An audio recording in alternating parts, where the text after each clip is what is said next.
Ako dahil si Danny Tupas, former kagawad sa Barangay 21C. Nagserbisyo ko 2010 hangtod 2023. Gikan 2010 hangtod karon nag-aabil yun ang amuang mga katauhan diri sa Barangay 21C sa mga pagpa-eskwela sa mga bata, scholarship program ni Mayor Carlo. O siyempre, aduna po yung mga programa katong sa TESDA. Katong mga out-of-school youth, ginapa-eskwela na mo, sama sa welding, guitar making, katong sa nagya lang na mo. Katong sa mga massage, katong ginatudloan na mo unsaon pag-massage sa ato ang mga wala nag-eskwela. O daghan pa kayo programa, sama sa uban nga ginabuhat, daghan kayo programa si Mayor Carlo Nograles nga gihatag dinhi sa mga Barangay 21C.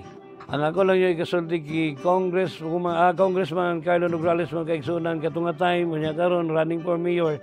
Ang ako lang yung ikasulti is dedicated yun siya nga leader.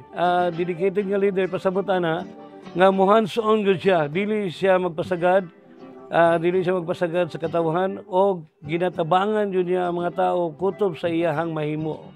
Ang pinaka-importante mga kaigsuon nga na-develop na mo sa iyaha as siya nga mo ang leader nga makahatag og influensya sa mua.